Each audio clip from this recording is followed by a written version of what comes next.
convoquant les serviteurs et les servantes de Dieu de la Côte d'Ivoire dans le cadre des activités de la commission des églises protestantes et évangéliques de Côte d'Ivoire.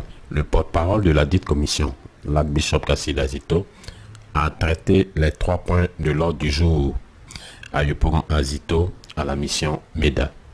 Le premier point relatif à la carte d'identification pastorale, l'homme de Dieu a rappelé à l'auditorium présent qu'elle était reconduite jusqu'à nouvel ordre, malgré le délai qui expirait en 2014. Au deuxième point, le porte-parole a fait mention de la grande faculté de théologie de l'Université de Terrapone d'Afrique du Sud qui sera implantée en Côte d'Ivoire pour la formation des serviteurs de Dieu. Il a précisé que quel que soit le niveau scolaire de chacun d'eux, besoin serait de donner une opportunité à tous les serviteurs de la Côte d'Ivoire de pouvoir se former, vu l'importance de la formation. Effectivement, il est venu de lui-même.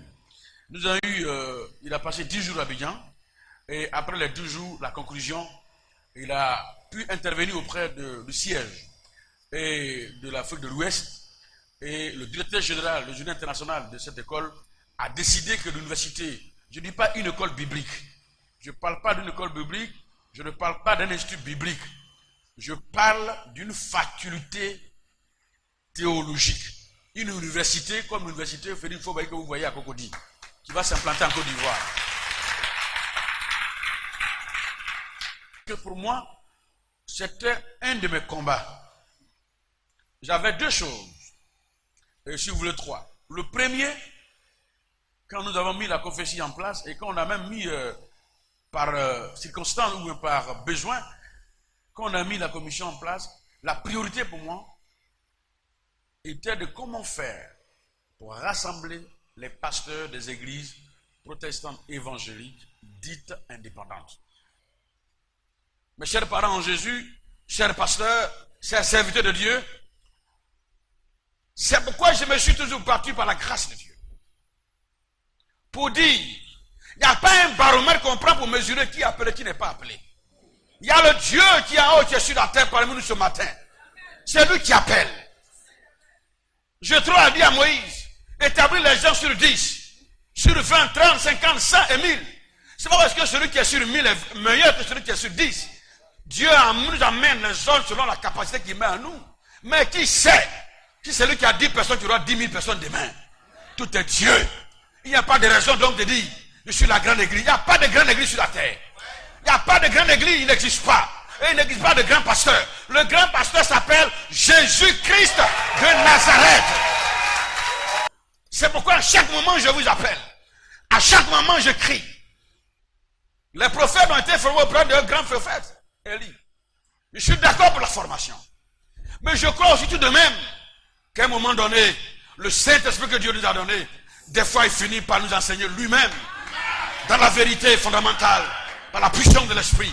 Mais nous sommes dans un monde où il faut se conformer parfois aux choses qui sont meilleures et importantes. Donc la formation théologique. Alors, voici la nouvelle.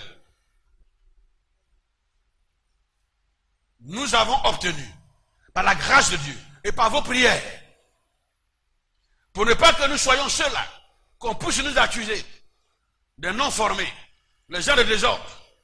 Je crois que Dieu a reçu nos prières. Nos prières, parce que cette école que Dieu nous amène ne demande pas de niveau. Même si on a un niveau CPD, tu peux te faire former.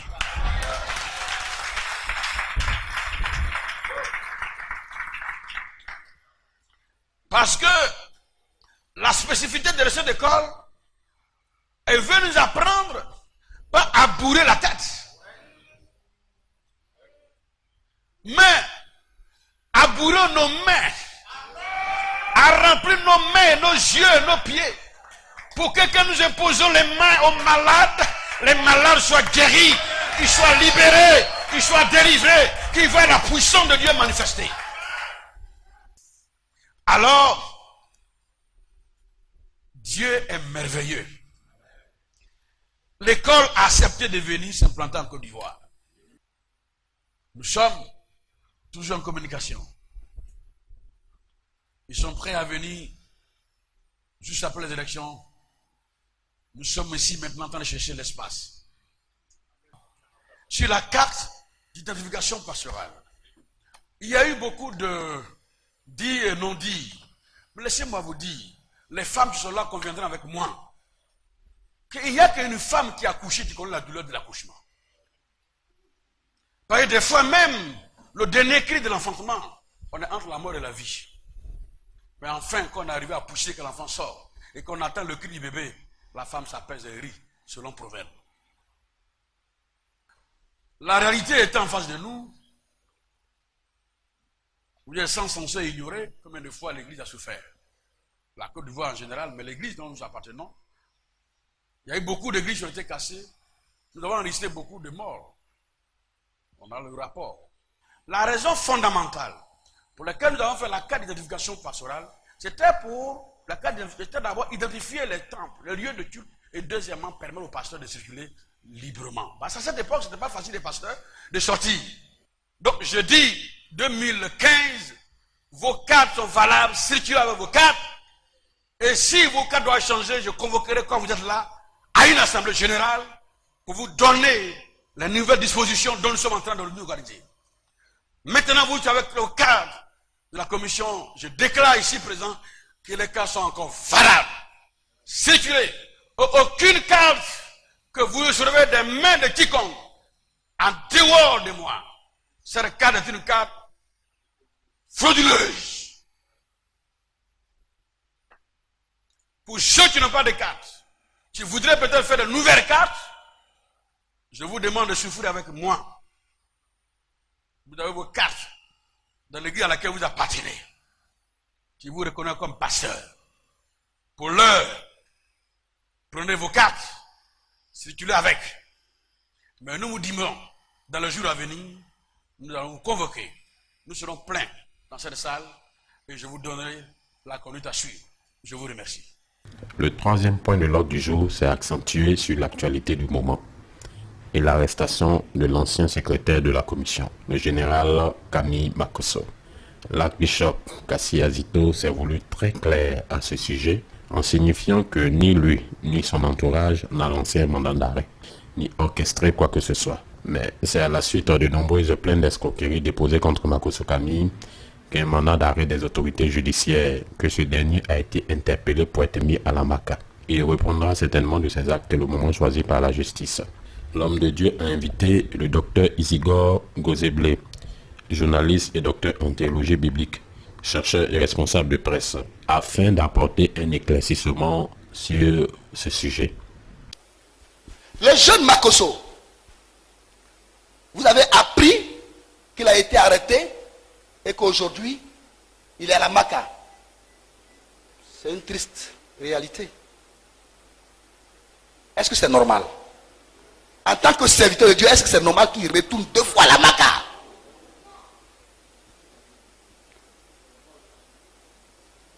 Mais qu'est-ce qui s'est passé? Il faut que nous arrivions à un stade de chrétien intelligent, de serviteur de Dieu intelligent. Qu'est-ce qui s'est passé pour qu'après avoir passé 15 ans à la maca, 4 ans après, 15 mois à la maca, 4 ans après tu repars dans la même maison?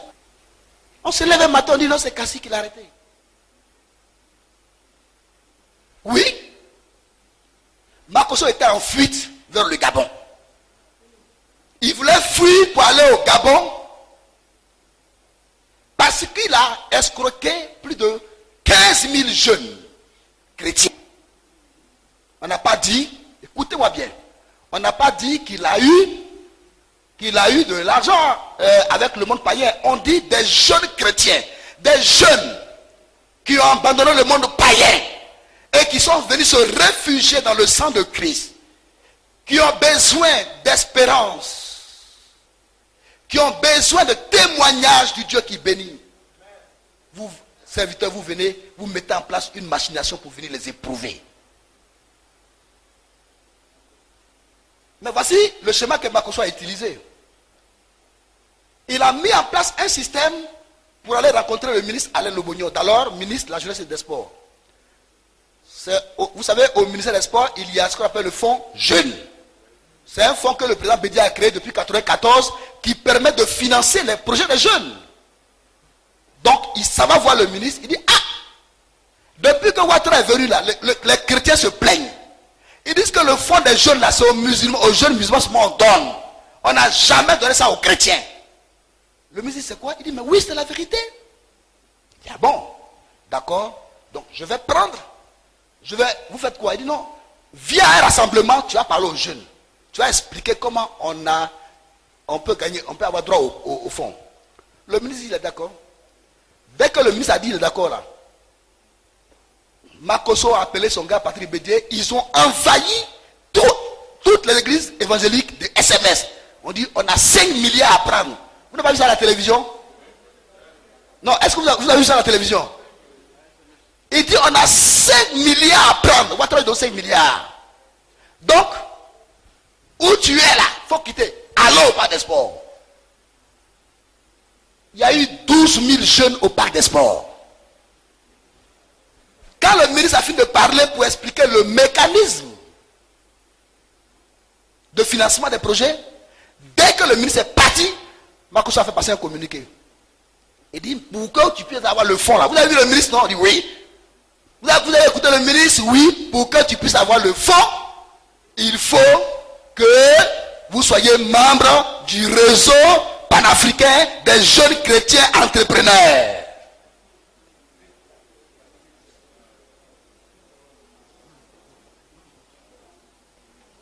Ils sont allés prendre un bureau à Djamé. On dit, pour être dans le réseau, écoutez-moi bien, pour être dans le réseau, tu dois payer. Au départ, tu payes. Voilà. Au départ, tu payes 5 000 francs la fiche d'adhésion. Donc, dès que les enfants ont payé, chaque enfant a payé 12 000, 12 000, 12 000. Ça veut dire qu'ils étaient 15 000, 15 000, ils étaient 12 000 là-bas. Le chiffre, chaque enfant allait appeler son père, sa mère, ils ont multiplié par 3. Donc, il y a eu 15 000 jeunes au total qui ont payé cet argent. Mais Makosso, comme il sortait de prison, si lui-même il se met comme président, les gens vont douter. Donc, il s'est mis de côté, mais il a choisi un jeune qui ressemble un peu à Bédier. Il a surnommé Patrick Bédier. Donc, quand nous on a entendu ça, on pense que c'est le fils de Bédier qui l'a converti. Il a pris l'argent, et ils ont pris l'argent. Un jour, ils viennent, ils disent bon, mais en tant que les jeunes vont, ils font lavage de cerveau pour prendre encore les offrandes. Donc il y a réunion tous les jours, comme à Kona au frère là. Tous les jours il y a réunion pour prendre encore les offrandes. Et puis un jour ils viennent, les enfants ne répondaient plus, un jour ils viennent, ils disent ah, le ministre dit, il vous faut maintenant un carnet de suivi de créances. Donc ça fait 22 000. Les enfants disent oh. Il dit bon, rendez-vous demain. Il revient, il n'a même pas vu le papa Kassi. Il dit mais Dieu est trop puissant. Quand l'archevêque est parti négocier avec le ministre, l'archevêque a prié. Et le ministre a donné son accord pour que vous puissiez venir payer 10 000 francs.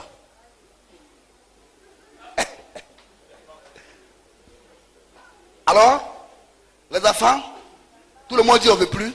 Donc tout le monde dit il ne veut plus. Il y a un groupe qui est parti, il dit 10 000 francs, on ne paye plus 5 francs. Et il y a 348 qui ont payé les 10 000 francs.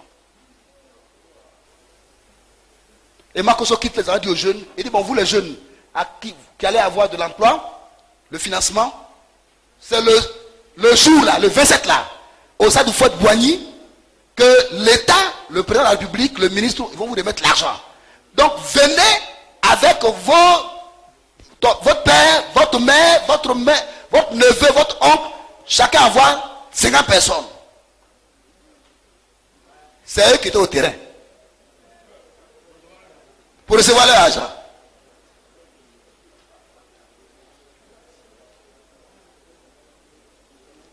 Donc les enfants ont réveillé leur oncle aux États-Unis, au village, le grand-père est venu, tous ils sont au terrain.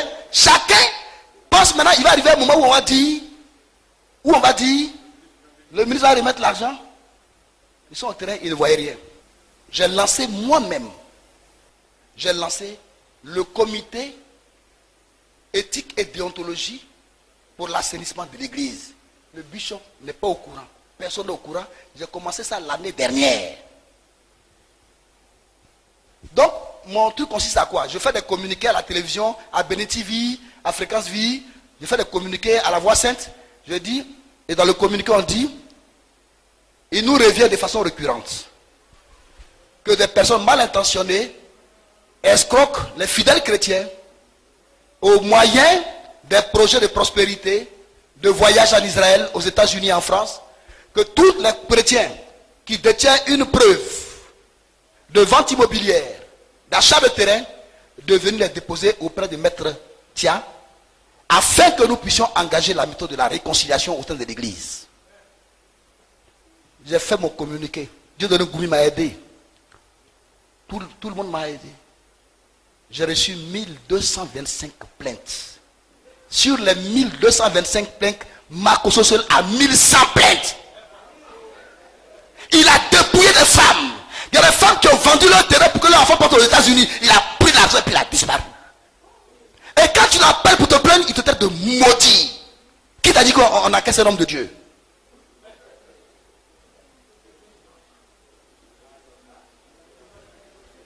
Les documents sont là. J'ai toutes les preuves. On va les publier dans un ouvrage.